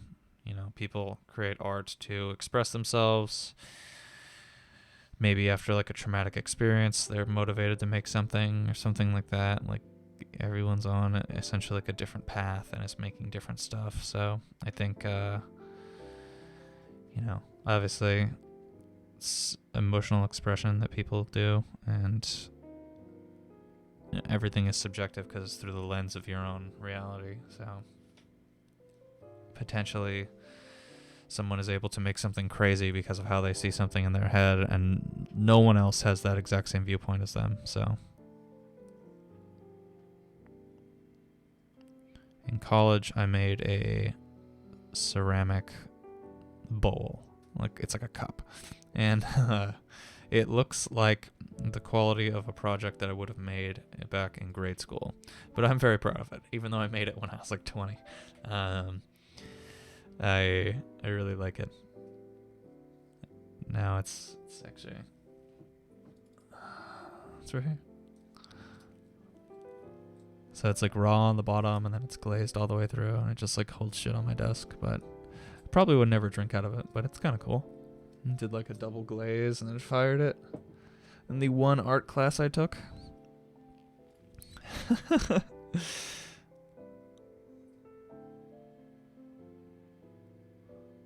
It was a elective, and like, you have to take some sort of art class. I was like, okay, intro to art appreciation. And looking back in hindsight, it was actually one of the more fun classes I took in college. So who knows?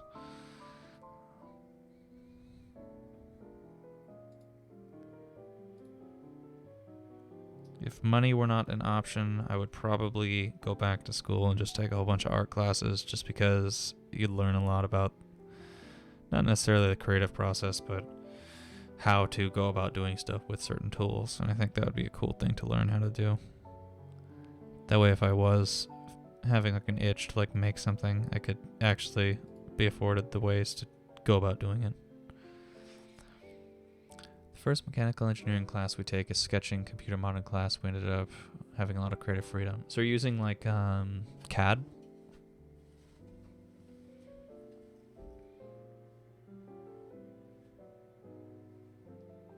Or something similar to CAD? Yeah, CAD and SolidWorks. Nice. Yeah, my girlfriend and I are both gamers, and both have custom built PCs that I've made, and she has she's like one lab in school a week basically, so we have to go in one day a week, and the like workstation in big quotes that the school has is it's not great.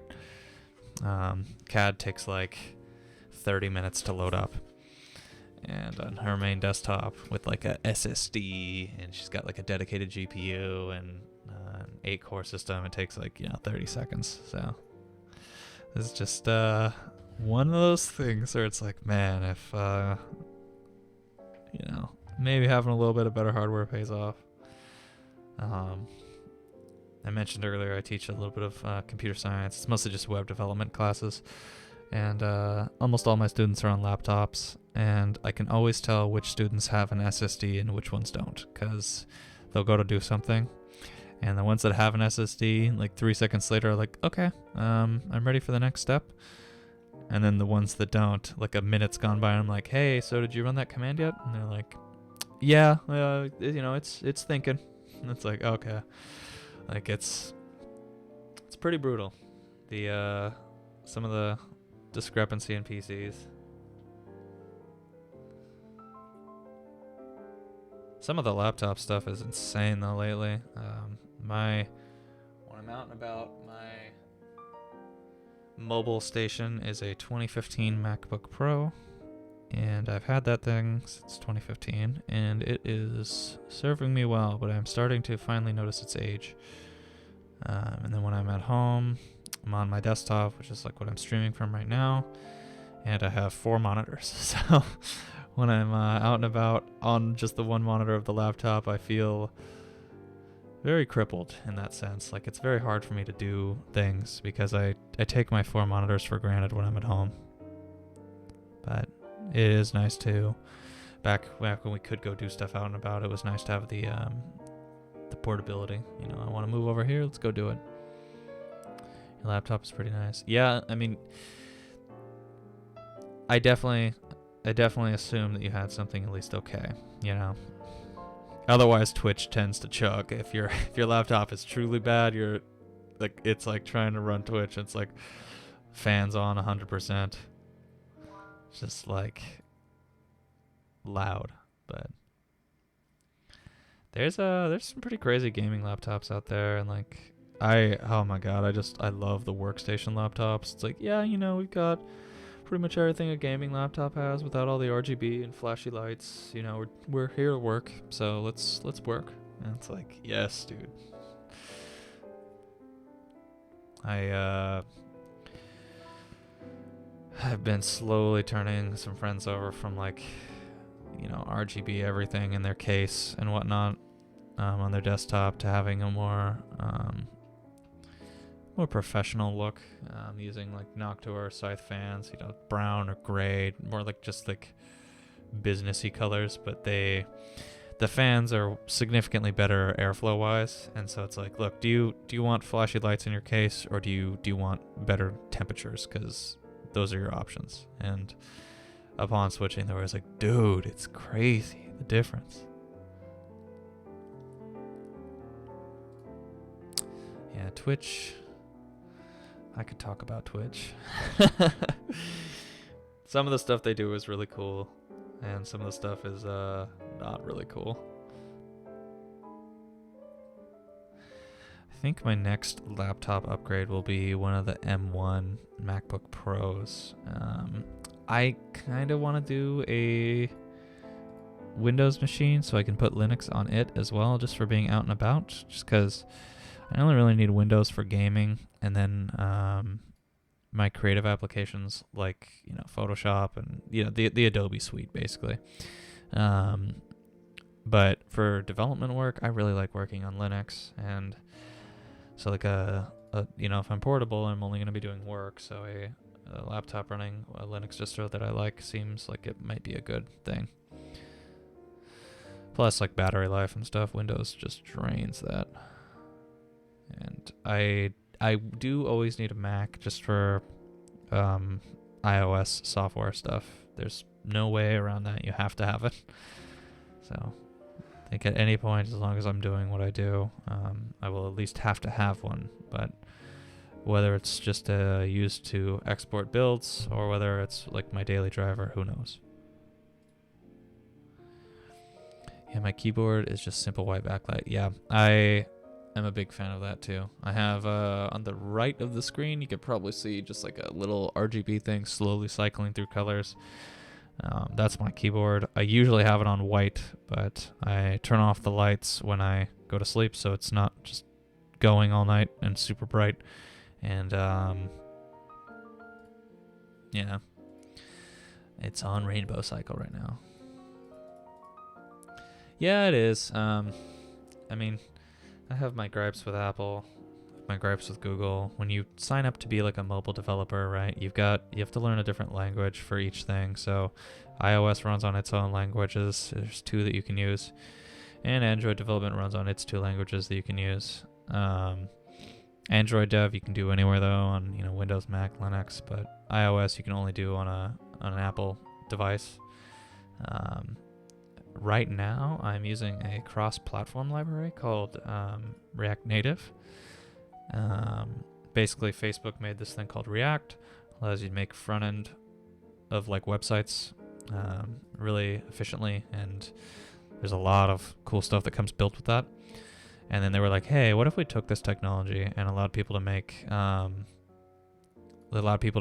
apps with it?" So they made React Native, which you write your code in JavaScript, so like the language that is like the front end web, like every front end website uses JavaScript, and then you basically build out your app how you want it to look on Android and iOS, and then eventually you select export, and it kicks out a native build of your iOS code and a native build of your Android code, and provided you're not using like a sketchy third-party library or something like that, it usually just works. So, and one thing you can do with React Native too is you can export a web build. So the same code base in JavaScript can give you a front end of your website, an iOS app, and an Android app, and that is insane. You can also do desktop apps with it. Like I know Discord rebuilt their thing in React Native, which is sick. And then I know Twitter is also using that. So it's really cool.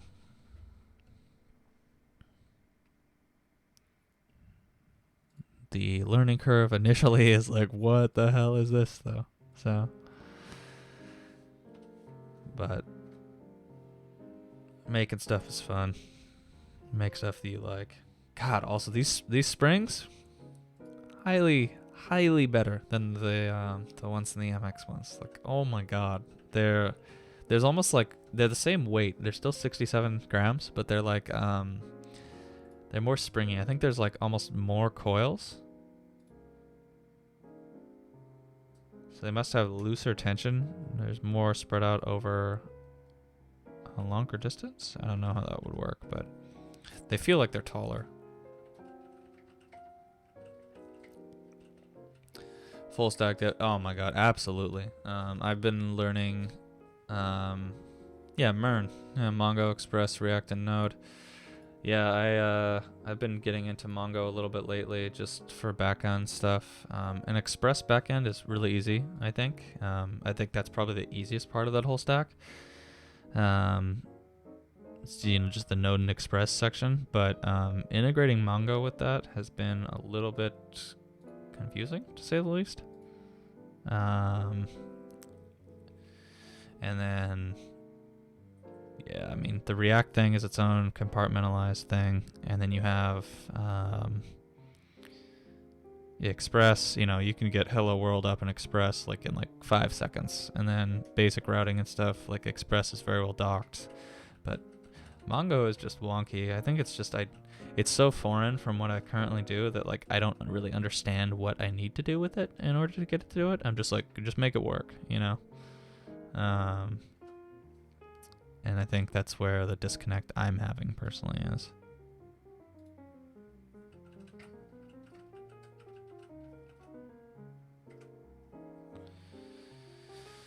Okay. Oh, we need to film. We need to film. Oh my god, we didn't film.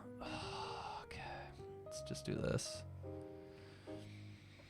So Electron is used for desktop apps, right? And so what you would do, you can build it just regular in Electron, but what a lot of people were doing was they were doing,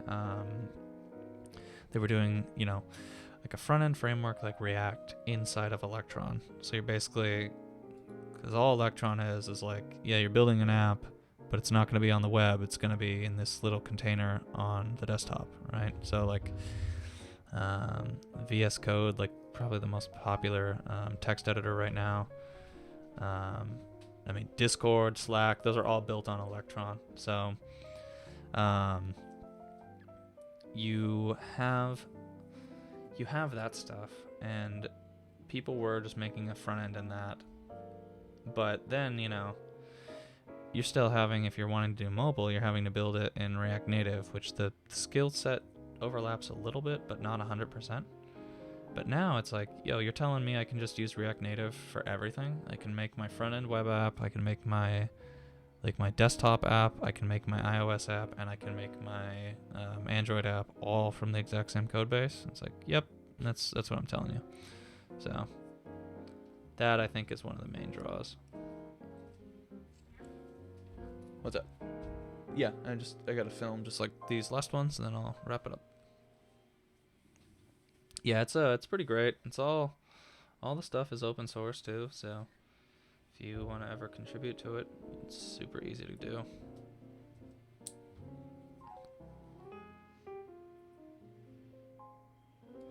Oh, I know you can't feel this, but like, oh my god.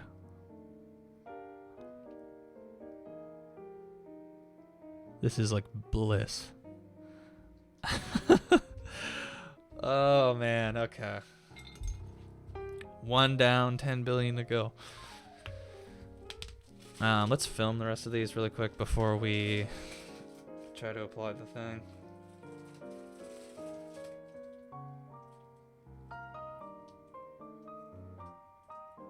That's cool though that you have a little bit of experience with computers, but then you're in like the mech engineering field. I feel like I was a little bit late to the party on that. I gave a talk at a middle school, obviously not in 2020 because of COVID, but well, not in 2021 I should say. I think I gave it in 2020 just because it was in January, but you know, just talking to kids about, you know, hey, you know, you potentially want to pursue a career in software, and like, you know, this is what you can do. Because they think it's all like just regimented to like 1 or 2 things. I'm like, you can build games, and they're like, ooh. But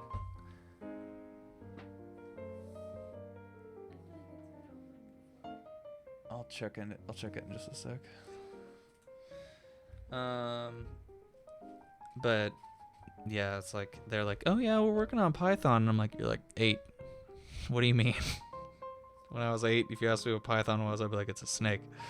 Like, it's crazy the stuff that they're teaching kids now. It's like super like they're learning like STEM stuff at like super young ages. It's really cool to see. Not that STEM is everything, but like it's at least cool to sort of like remove the sort of like black box from their vision, because like, you know, a lot of people are like, oh, it's a computer, it's so scary. And it's like, not really. Coding honestly isn't too much of a thing. I get it. Like, I completely get it. Like, I completely understand why people would not want to do it. Like, for me, it's not necessarily the act of coding. It's the end product. I do like solving algorithms though. Just like, oh yeah, you know, given this data set, like sort, like given an, you know, an array of users, sort by, you know, last name from A to Z or something, like, I'm like, oh, we see this in like every website ever. Like, or like products, like sort name A to Z. It's like, oh yeah, here we go, practical application. Like, eventually, if I blow up and make like a really cool project and it gets acquired for like $1 billion or something, I would love to found like a game studio and just be like a creative director, because I really want to make games, but it's too hit or miss to be something that I just pursue as like a full-time thing. But if money wasn't an option, that would definitely be something I would pursue. And it's definitely something I would like to pursue at some point. Shit.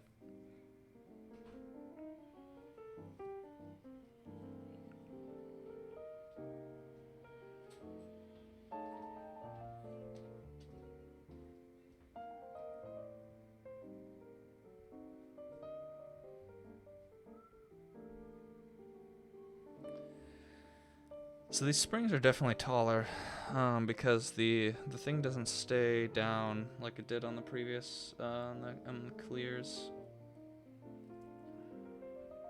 This is just a mess.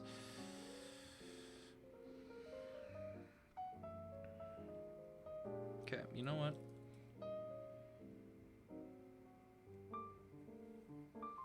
Let's pull this off.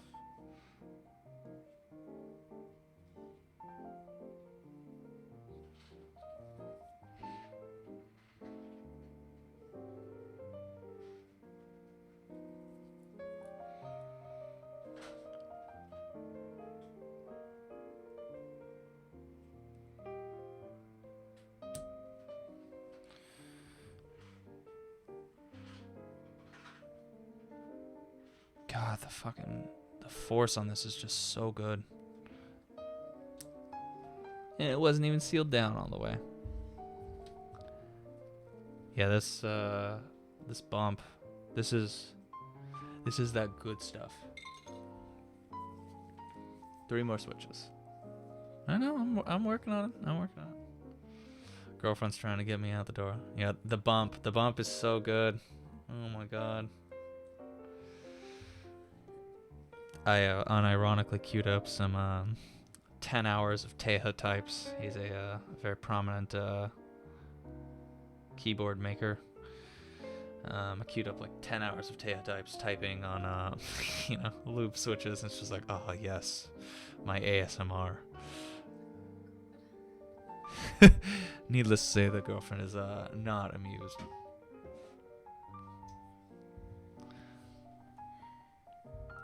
Oh, Temu Browns? Okay. I have some Temus in there. Yeah, they are just another Chinese brand. Cherry MX, based out of Germany. You know, they're the original ones.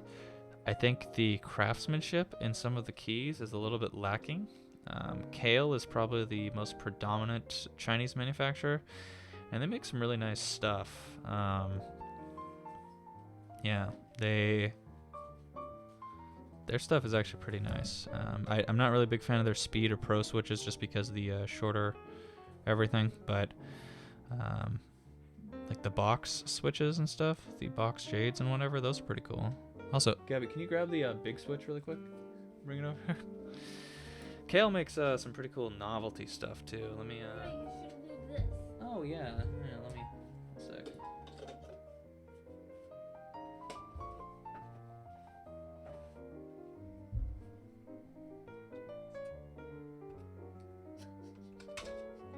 Oh my god.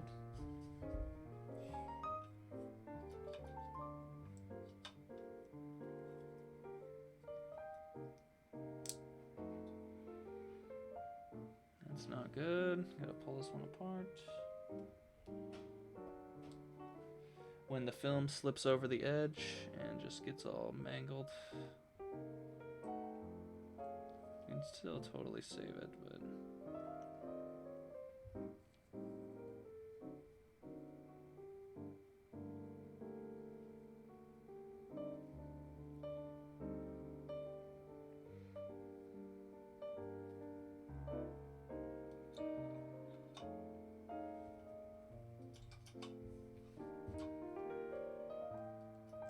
There we go.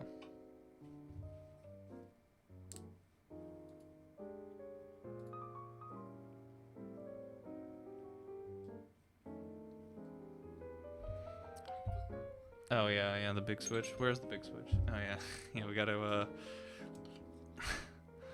It's fairly large. My switch puller won't pull this apart, but it is a tactile. There's a bump. This is manufactured by Kale, and there's also a giant novelty keycap for it. And someone has actually made a like 2% board with 2 of these that works because they have the accurate wiring, and there is a giant leaf in there that actually actuates. Novelkeys, I believe, is the stalker of these. I think the switch is like $20, but there is this is the tactile. There is a here's the box. There is a there's a clicky one and a linear one as well. It'd be interesting to take this apart and lube it someday, although I have no idea how I'd actually get into there, and it would require like all of my lube, but it would be pretty fun. Yeah, let's wrap these 2 up. I think we figured out the way to do this. So we do this. Pokemon is having a concert for their 25th anniversary starring Post Malone. That's the ad that I've been seeing everywhere. I thought that was an ad for him in Fortnite.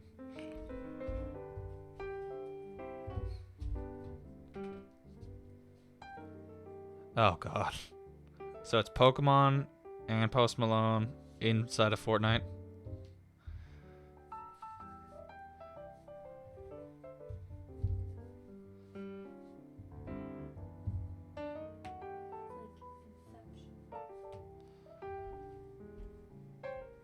Oh, no Fortnite involved. Okay, good. Thank God. I just know, people like Marshmallow and stuff have done concerts inside of Fortnite, which I don't understand. But, whatever. I'm a boomer when it comes to that stuff.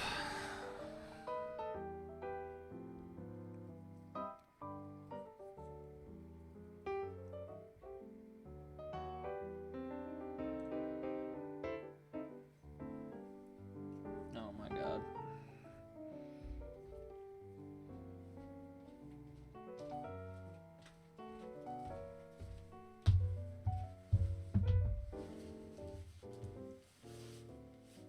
Ideally, I would just get that seated like that.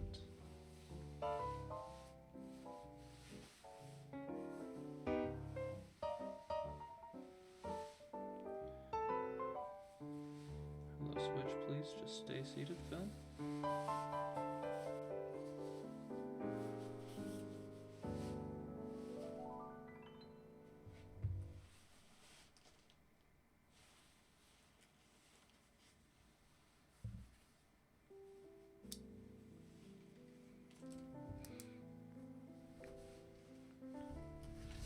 Travis Scott for it. Yeah, I think I read about that. I don't really listen to Travis Scott, so I'm not really too aware of him. I know it's like the only thing I know about Travis Scott is his like apparently like the Astro World tour was like insane.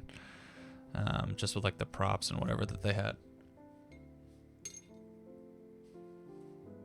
I know.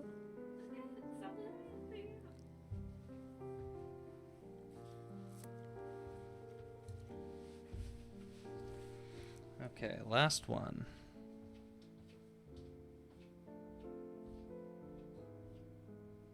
The plastic finish is also a little bit smoother on these, which is kind of cool. This looks like, I'm assuming this stuff is injection molded. It's just like slightly cleaner. Yeah, I don't play Fortnite, but I do admire that they have really embraced like full-on branding. Yeah, they have microtransactions and a whole bunch of bullshit like that, but like, like Avengers, when that was like the biggest shit ever, like, again, I'm not a fan of that either, but it was insane that they had like collab with Marvel. Like most games, it's like, nope, that's never gonna happen. Games are too small, and et cetera, and then it was like, nope, we have we have Ninja on Ellen promoting Fortnite, and then we have Thanos and the Thanos Gauntlet like inside of Fortnite. Like, it's crazy to see that like brand name recognition and stuff. Oh my god.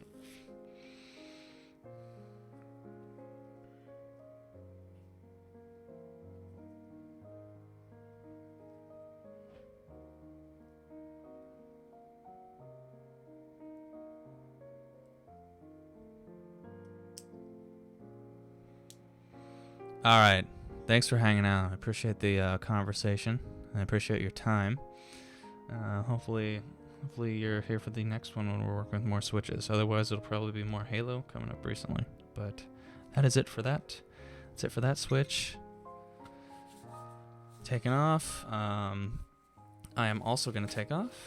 And so we will take off the gloves for right now. We will somehow cap the lube. I'll do that afterwards. Anyways, we are going to go to my buddy Foxer, who is currently playing StarCraft 2.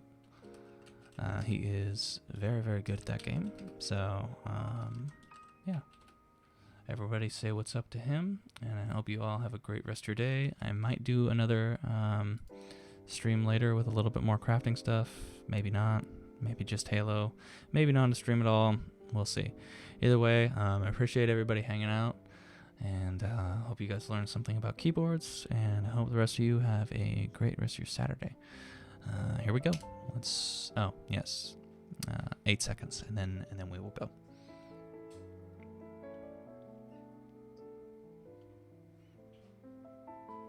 Alrighty. We're taking off. Have a good one, everybody.